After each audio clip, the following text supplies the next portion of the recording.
Have you ever caught your reflection in a store window and thought, oh no, is that really what I look like in this dress? Not older, not wiser, just off.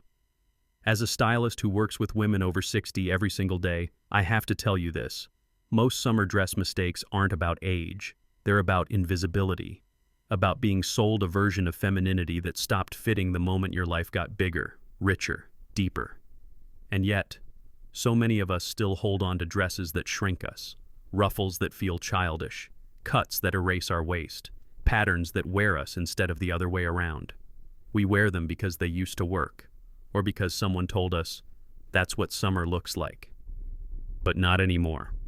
In the next 25 minutes, I'm going to walk you through the most common summer dress mistakes women over 60 still make, and more importantly, how to fix them. You'll get styling insights that you can apply today, not just ideas for some future you. And by the end, you won't just see what not to wear. You'll see what truly reflects the woman you are now. Let me tell you about Ruth.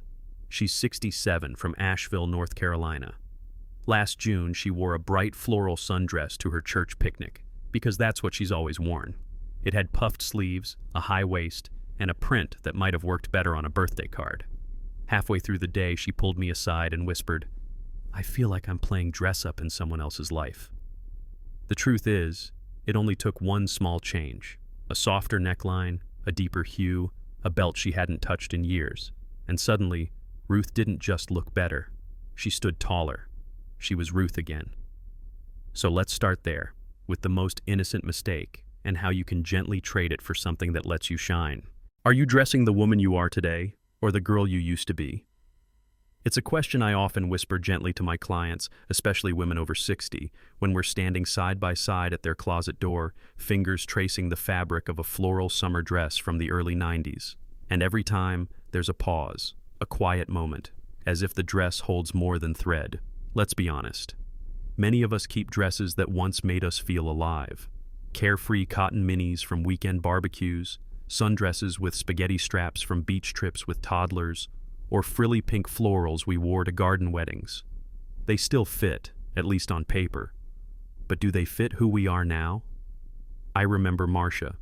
She's 67, lives in Arizona, full of warmth and that dry, easy humor you can't help but love.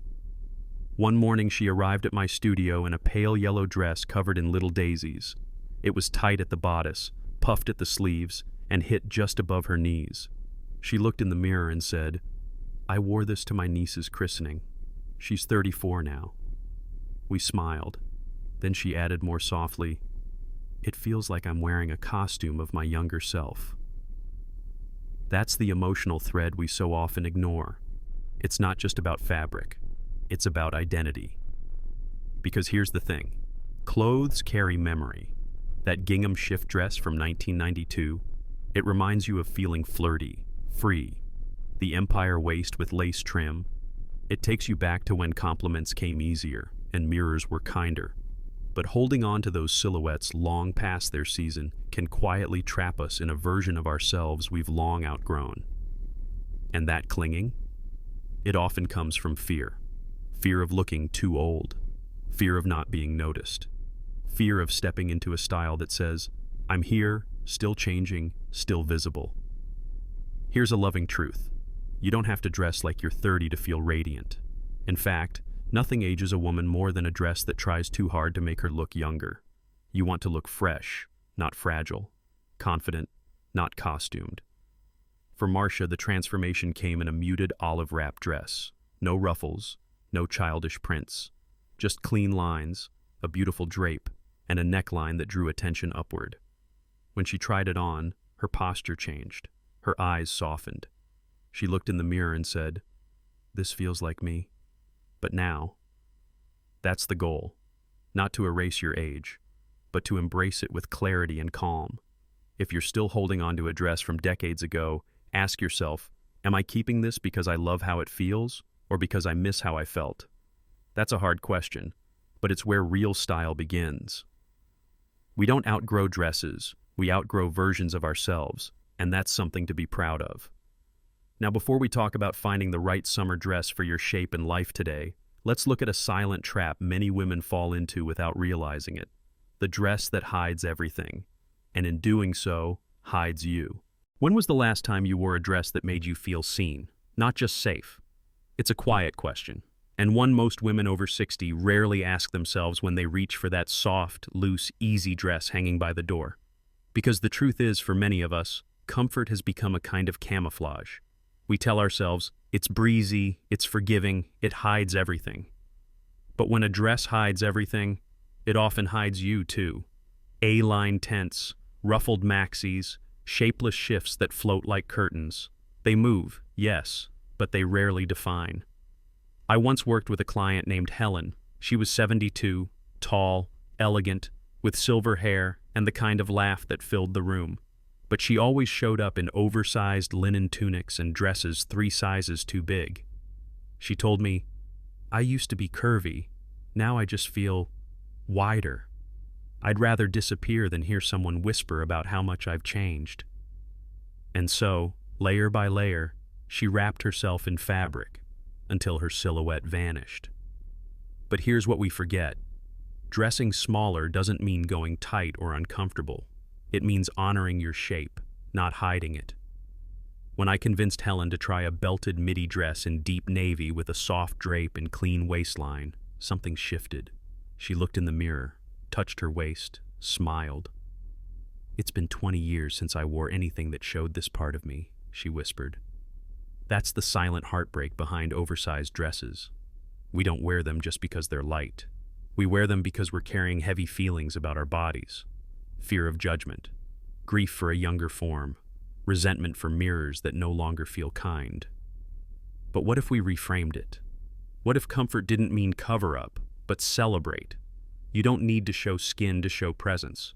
You just need a shape that reflects yours. So here's a small but powerful tip. Look for dresses that gently follow your body, not drown it. Opt for a defined waistline, even a subtle one. Wrap styles, soft darts, strategic seams, or simply add a thin belt to a loose favorite. It changes everything. And remember, confidence isn't about having the perfect figure. It's about stepping out of hiding. My favorite quote to share in moments like this is, "Your softness isn't shameful. It's a map of where life has touched you." So maybe today, instead of choosing the dress that covers the most, you choose the one that lets your story show. Because up next, we'll talk about something even more surprising, how the wrong length can change how tall, how confident, and even how alive you feel in your dress. Let's dive in. When you look in the mirror wearing that new floral dress, do you see you or do you see the print? It sounds simple, but I've seen it over and over again in dressing rooms, closets, even church gatherings. A beautiful woman, gentle face, graceful posture, completely lost in a swirl of bold, overpowering patterns. And I get it. Prints feel safe. Distracting even. They pull the eye away from what we secretly don't want people to notice. A fuller waist, softer arms, or that spot on the collarbone we've stopped loving. But when the print walks in before you do, it's not style, it's noise. My client Barbara, 67, once told me she loved fun patterns. Her closet was full of them. Bright zigzags, big hibiscus blooms, giant polka dots. But she always seemed uncomfortable wearing them. "I want to feel lively," she said, "but I end up feeling like I'm hiding behind wallpaper." That was the moment it clicked. The print wasn't adding joy, it was adding weight. So we tried something different. A soft, watercolor floral in slate blue and ivory. Smaller pattern, spaced out. Flowed with her body instead of fighting it. She stood a little taller. "It's still me," she said, touching the fabric gently. "Just calmer." The truth is, prints should echo your presence, not drown it. So here's my rule of thumb. When in doubt, step back 5 feet from the mirror. If your eye goes straight to the pattern and not your face, it's too loud. If it blends with your skin tone, hair, and energy, it's right. Favor prints with breathing room. Patterns that tell a soft story, not scream over it. And remember, color contrast matters. A gentle floral in muted tones will flatter more than a chaotic patchwork in neon. Why? Because the older we get, the more our story deserves to be center stage. And you're not a backdrop. You're the main character. I often say, The best print is the one that lets your eyes shine louder. So before you buy the next big, bold dress, ask, is it saying something for me or instead of me? Because up next, we're heading to the hemline, and you'd be surprised how a few inches can change everything, from posture to confidence to the compliments you never expected. Let's keep going. You know that moment. The dress is perfect. The mirror says yes, but something doesn't sit right. You tilt your head, step back, look again. Still off. What is it? Look down. It's the shoes. They don't just clash. They argue. They overpower. They ruin the quiet beauty your dress was trying to speak. And it happens more often than we realize, especially after 60, when comfort starts to win every fashion debate, and our feet, aching, swelling, changing, have needs that heels no longer meet. But here's the truth. No one says loud enough. Just because your feet deserve comfort doesn't mean your style must suffer. I remember meeting Helen at her daughter's garden wedding. She wore a lovely dove-gray chiffon dress, soft ruching, delicate sleeves. It floated when she moved, but on her feet were thick-soled orthopedic sandals, black, Velcro-strapped, heavy. Her face lit up when she saw the photos later, until she saw her feet. She sighed and said, "I wish I'd worn something prettier, but at least I could walk." And I smiled, because I knew this wasn't a lost cause. I showed her a pair of low nude wedges, cushioned sole, soft leather strap, a gentle lift. She tried them on, walked, turned, looked in the mirror. She blinked. I look like me, not a version of me that's apologizing. And that's the power of the right pair. When your dress is romantic, your shoes should support that story. When your hemline is simple, your shoes shouldn't steal the scene. There's nothing wrong with sneakers, but choose ones that whisper, not shout. A soft white canvas sneaker, sleek and low cut, paired with a meaty dress in cotton, that's modern. That's fresh. That's you. The biggest mistake isn't loud shoes. It's forgetting you still deserve quiet beauty. Every day. Everywhere. Whether you're walking to the post office or sitting at brunch, because you don't need to beg for elegance. It's always been yours. Sometimes it just needs a softer sole. And maybe now is the time to check your shoe rack, not just for what's practical, but for what honors the woman wearing them. Let your feet carry your style, not compete with it. Because next, we'll talk about something even more intimate, the silhouettes we hide behind, and the soft power of dressing like we believe in our bodies again. Have you ever walked into a summer afternoon wedding feeling elegant, only to leave feeling like you've just stepped out of a sauna? You wore the right dress. It looked beautiful in the mirror. But halfway through the event, something felt wrong. Your back was damp. Your neckline clung in the wrong places. And you kept tugging, fidgeting, wishing you could just go home and change. That dress? Probably polyester, maybe acrylic, maybe a synthetic blend that traps heat like a greenhouse window. And here's the truth many women over 60 quietly learn the hard way. The fabric you wear is either your ally or your silent enemy. At this age, style isn't just about looking good, it's about feeling free. And freedom doesn't live in stiff linings or non-breathable seams. It lives in cotton, in linen, in rayon, in fabrics that move with you, let air in, let skin breathe, and memories happen without distraction. I remember Julia, 67, from Arizona. She wore a crisp white summer dress to her grandson's graduation. It was a picture-perfect piece. On Instagram, it glowed. In real life, it was something else. By the time the ceremony ended, she was flushed, uncomfortable, and more focused on finding shade than soaking in the moment. "It felt like my dress was punishing me for wanting to look nice," she said. That stayed with me. Because under that comment was a deeper fear. That maybe comfort and beauty can't exist in the same space anymore. That maybe the price of elegance is physical discomfort. But it doesn't have to be. I once worked with a client who told me, "I don't mind sweating if I look amazing." I gently replied, "But what if you didn't have to choose?" That changed something in her. We tried a soft blend dress, linen, slightly wrinkled, effortlessly graceful. She slipped it on and sighed. "I can breathe." That's not just about the fabric. That's about a woman remembering she still deserves ease, deserves softness, deserves to feel at home in her body, even outside her home. When you choose a dress, ask yourself, will this outfit love me back? Will it let me dance at my granddaughter's birthday? Walk along the pier without sticking to my thighs? Laugh in a warm room without thinking about sweat stains? This isn't vanity. This is dignity. You've earned the right to feel good without compromise. My advice? Start reading fabric labels the way you read food labels. Not obsessed, just informed. Reach for cotton lawn. Seek out breathable rayon. Don't fear linen creases. They're the laugh lines of clothes. And remember, a dress that loves you will always let you breathe. Elegance isn't how still you sit. It's how freely you move without losing grace. Because next we'll face something even more personal. The mirror we avoid. The hemline that hits too high. The question we whisper but rarely say aloud. Can I still wear short dresses? Let's talk about it. When was the last time you opened your closet and really looked? Not just for what to wear, but for what you've been holding on to. Not because it fits, not because it flatters, but because it reminds you of who you used to be. We all have them. That floral dress from your 40th anniversary, the linen shift you wore to your daughter's bridal shower, the sleeveless sundress you haven't worn in over 10 summers but can't seem to let go of. And here's the quiet truth no one says aloud. Sometimes our closets hold more than clothes. They hold versions of ourselves we're not sure we're ready to part with. I once worked with Eileen, 68. She invited me to help with what she called a small tidy. But when we opened her wardrobe, I saw a timeline, not a closet.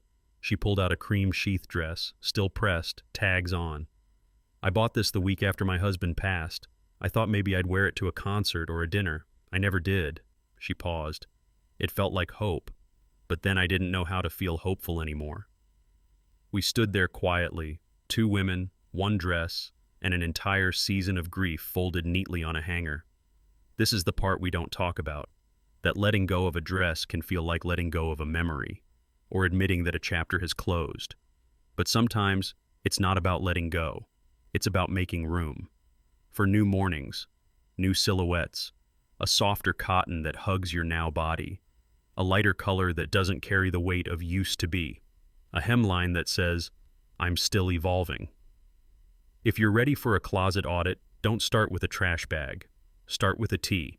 Sit with your clothes like you would with old letters. Ask each piece, do I feel like myself when I wear this? Does this make me excited to get dressed again? Keep what says yes without hesitation. Donate what whispers maybe, and thank what once served you. Then gently let it go. I don't believe in ruthless decluttering. I believe in compassionate editing, because we're not just curating style, we're curating self-respect. And maybe, just maybe, when the closet feels lighter, your heart does too. Up next, let's talk about what you should be making space for, because there are summer dresses that do love you back, and I'll show you exactly how to find them. When was the last time you put on a dress and whispered to yourself, this feels like me? Not 10 years ago me, not trying to impress anyone me, just me now. The me that's walked through seasons, carried others when they couldn't carry themselves, learned to make peace with the mirror on hard days, and still shows up, soft, strong, and so very real. There's a quiet magic in finding that one dress, not the one that hides you, not the one that tries too hard to be 20 again, but the one that moves with your breath, that rests gently on your shoulders like a hand from someone who truly sees you, that whispers, you're still her, even if you're still rediscovering who she is. I remember Carol. She was 64, a retired high school counselor, and she told me she hadn't worn a dress in over 7 years. I don't recognize the woman in them anymore, she said. They feel like costumes now. But we found one, a soft navy midi with flutter sleeves, not flashy, not trying to shape her, just draping where it needed to and hugging gently where it mattered. She stood in front of the mirror, took a deep breath, and then smiled. Not the polite kind, the kind that starts in your chest and works its way up. I don't feel younger, she said. I feel lighter. And that's it, isn't it? The goal was never to look younger. The goal is to look like you, unapologetically, fully, with your lines, your stories, your sway when you walk. A good dress doesn't demand attention. It invites you to feel at ease in your own skin again. If you're still searching for that dress, start with feeling, not fashion. Ask yourself, what textures do I want against my skin? What colors lift me? What movement feels freeing, not fussy? Choose fabrics that breathe like you do. Choose cuts that say, I know who I am, instead of, will they approve? Because here's the thing, you've done enough of trying to fit into anyone else's mold. This is the season where your wardrobe should rise to meet you. You don't need a dress to change who you are, but the right one can remind you how far you've come and how much beauty still waits ahead. So maybe today's the day you take that dress off the hanger, or maybe it's the day you let go of what never really fit. Either way, promise yourself this: you will only wear what feels like a yes from the inside out. No more maybes, no more almost. And if this video felt like a quiet little nudge, the kind a good friend gives you while pouring your coffee, then I'll be right here, with the kettle on, and a few more dresses I'd love to show you next time.